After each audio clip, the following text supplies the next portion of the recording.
Hello everyone, welcome back to another video of commerce girl. मेरा नाम है जुनैद अंसारी। मैं आपको पढ़ा रहा था क्लास 11 की अकाउंटेंसी, जिसमें हमारा चैप्टर चल रहा था वो है chapter number 2 theory base of accounting. यहाँ पे जो हमने चैप्टर नंबर 1 वो कंप्लीट कर लिया था। अब जो हमारा चैप्टर चल रहा है वो है second chapter theory base of accounting. इसमें हमने भी कुछ टॉपिक्स कवर कर ली थी और कुछ टॉपिक्स हमारी बाकी रह गई थी। जो हमने कवर कर लिया था इसमें वो है GAAP principle, generally accepted accounting principle. ये हमने कवर कर लिया था अपने पिछली वीडियोस में, पिछले वीडियोस में। और जो बेसिक अकाउंटिंग कॉन्सेप्ट है ये भी हमने कवर कर लिया था पिछली वीडियो में। आज जो हमारा कंटेंट स्टार्ट होगा वो है systems of accounting and bases of accounting. आज जो हम पढ़ने वाले हैं वो ये कंटेंट पढ़ने वाले हैं system of accounting and bases of accounting. अगर आप हमारा ये जो दो कंटेंट हमने पहले से कवर कर लिया था, content number 1 and content number 2, अगर आप नहीं देखे हैं तो डिस्क्रिप्शन में हमने लिंक दे रखा है, आप जाके वहाँ से देख सकते हैं। अगर उसके बाद हमने प्लेलिस्ट में भी सारी वीडियोस लाइन से लगा रखी हैं, आप जाके वहाँ से भी देख सकते हैं। चैप्टर नंबर 2 गैप प्रिंसिपल और बेसिक अकाउंटिंग कॉन्सेप्ट। चलिए तो आज का हम अपना content number 3 and content number 4 start करते हैं।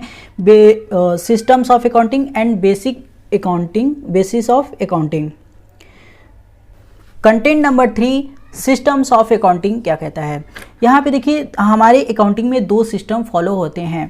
पहले देखिए यहाँ पे क्या कहता है, the systems of recording transaction in the books of account are generally classified into 2 types. हमारा जो अकाउंट है वो 2 टाइप से ट्रांजैक्शन को रिकॉर्ड करता है। 2 सिस्टम है ट्रांजैक्शंस को रिकॉर्ड करने के। क्या क्या हैं? पहला जो सिस्टम वो है अकाउंटिंग को रिकॉर्ड करने का, वो है डबल एंट्री सिस्टम। जो हमारा डबल एंट्री सिस्टम होता है वो बहुत सारी कंपनियां यूज़ करती हैं अपने बुक्स में, अपने अकाउंटिंग करने में, अपने ट्रांजेक्शन्स को रिकॉर्ड करने में। क्यों करती हैं अभी आपको पता चल जाएगा। यहाँ पे देखिए कहता क्या है, double entry system is a complete system as both aspect of transaction are recorded in the books of account. Double entry system को कंप्लीट सिस्टम ऑफ अकाउंटिंग माना जाता है। जितनी भी ट्रांजेक्शन होती हैं उसका डबल इफेक्ट दिया जाता है, एक डेबिट साइड एक क्रेडिट साइड। यहाँ पे हम इसे कंप्लीट ट्रांजेक्शन इस वजह से मानते हैं क्योंकि ये हमारी सारी इन्फॉर्मेशन को देता है, जिससे हम परचेज़ करते हैं या जिससे हम बेचते हैं, दोनों के नाम आते हैं। तो इस वजह से ये कंप्लीट सिस्टम ऑफ अकाउंटिंग माना जाता है और ये अच्छा होता है। इसी वजह से ये बहुत सारी कंपनियाँ इसे यूज़ करती हैं। अब आगे क्या कहता है, the system is accurate and more reliable as possibilities of fraud and misappropriation are minimised. यहाँ पे ये कह रहा है कि डबल एंट्री सिस्टम में आपकी कंपनी में जो भी फ्रॉड होते हैं, चाहे वो ट्रांजैक्शन से लेकर के हों, चाहे वो माल परचेज से, माल सेल से लेकर के हों, जो भी फ्रॉड होते हैं या मिस एप्रोप्रिएशन कोई भी मिस्टेक्स होती हैं, तो आप उससे बचा जा सकता है। क्योंकि डबल एंट्री सिस्टम में डबल इफेक्ट दिया जाता है, डेबिट इफेक्ट भी दिया जाता है, क्रेडिट इफेक्ट भी दिया जाता है। अगर कोई भी पर्सन, अगर ये इंटेंशन होगा कि हम फ्रॉड करते हैं, ट्रांजैक्शन को रिकॉर्ड करके फ्रॉड करते हैं, तो वो नहीं कर सकेगा क्योंकि उसे हर एक एंट्री का डबल इफेक्ट देना पड़ेगा। इस वजह से डबल एंट्री सिस्टम को यहाँ पे फॉलो किया जाता है फ्रॉड से बचने के लिए और मिस एप्रोप्रिएशन से बचने के लिए। और थर्ड क्या कहता है, the system of double entry can be implemented by big as well as a small organisation. Double entry system को बड़े ऑर्गेनाइजेशन भी फॉलो करते हैं एंड छोटे ऑर्गेनाइजेशन भी फॉलो करते हैं, क्योंकि ये फ्रॉड से बचाता है, मिस एप्रोप्रिएशन से बचाता है, जो भी मिस्टेक्स होती हैं उससे बचाता है। और यहाँ पे हर एक ट्रांजेक्शन का डबल इफेक्ट दिया जाता है, जो कि हमारा बैलेंस शीट बनाने में, फाइनेंशियल पोजीशन बताने में हमको हेल्प करता है बहुत ही अच्छी तरीके से। तो इस वजह से सारी कंपनियाँ डबल एंट्री सिस्टम को ज़्यादा प्रीफर करती हैं। अब जो हमारा सेकंड है सिस्टम ऑफ अकाउंटिंग में, वो है सिंगल एंट्री सिस्टम। अब ये क्या है single entry system? Single entry system is not a complete system of maintaining record of financial transaction. Single entry system complete record of financial transaction नहीं माना जाता, क्योंकि इसका सिंगल इफेक्ट दिया जाता है जब भी हम कोई भी ट्रांजेक्शन रिकॉर्ड करते हैं इसका डबल इफेक्ट नहीं होता, क्योंकि ये single entry system of accounting है। तो यहाँ पे चाहे वो डेबिट का इफेक्ट देगा चाहे वो क्रेडिट का इफेक्ट देगा, बट वो डेबिट और क्रेडिट का इफेक्ट नहीं देगा। तो इस वजह से इसे कंप्लीट रिकॉर्ड ऑफ ट्रांजेक्शन नहीं माना जाता। It does not record two fold effect of each and every transaction. ये दो अफेक्ट नहीं देता हर ट्रांजेक्शन को, ये सिंगल इफेक्ट देता है हर एक ट्रांजेक्शन को, या डेबिट इफेक्ट देगा या क्रेडिट इफेक्ट देगा। अब यहाँ पे क्या कहता है, only personal account and cash book are maintain under this system. सिर्फ पर्सनल अकाउंट या कैश बुक अकाउंट मेंटेन होता है इस सिस्टम में। मतलब कि अगर आप माल परचेज किए हैं कैश में तो आप लिख सकते हैं कि हमने ये परचेज किया, इतना कैश हुआ। और अगर पर्सनल अकाउंट हुआ, पर्सनल अकाउंट का मतलब वो अकाउंट जिसमें सिर्फ नाम आता है, जैसे राम, श्याम, मोहन, सोहन, ये सब हो गए, ये सब पर्सनल अकाउंट हैं। पर्सनल अकाउंट में जैसे कि हमने राम से माल परचेज किया, राम से माल ख़रीदा, बेचा, तो ये जो है ये सिंगल एंट्री सिस्टम में फॉलो हो सकता है। बस यही दो चीज़ में ये काम आ सकता है। This is not a system but lack of system as no uniformity is maintained in the recording of transaction। ये कोई सिस्टम नहीं माना जाता सिस्टम्स ऑफ अकाउंट में, ये लैक ऑफ सिस्टम माना जाता है। ये यूनिफॉर्मिटी को भी फॉलो नहीं करता, ये मेंटेन भी नहीं करता यूनिफॉर्मिटी, ये रिकॉर्डिंग ऑफ ट्रांजेक्शन भी सही से नहीं करता। जब हम सिंगल एंट्री सिस्टम करते हैं, जब आपका डबल इफ़ेक्ट नहीं होगा हर एक ट्रांजेक्शन का, तो आपको फाइनेंशियल पोजीशन बनाने में बहुत ही दिक्कत आएंगी।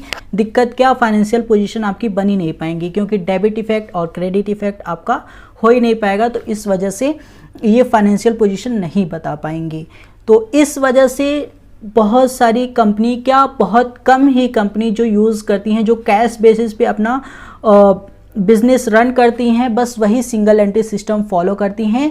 और कोई भी कंपनी सिंगल एंट्री सिस्टम को फॉलो नहीं करती, क्योंकि ये लैक ऑफ सिस्टम है, ये सिस्टम को बेकार करता है, इससे फाइनेंशियल पोजीशन नहीं पता करता। इसलिए जितनी भी छोटी कंपनी हो या बड़ी कंपनी हो, वो डबल एंट्री सिस्टम को फॉलो करती हैं। अब जो हमारा नेक्स्ट टॉपिक है वो है बेसिस ऑफ अकाउंटिंग। अब ये क्या कहता है, two broad approaches to accounting. दो बड़े अप्रोच हैं अकाउंटिंग के कि कैसे कैसे अकाउंटिंग को रिकॉर्ड किया जाए।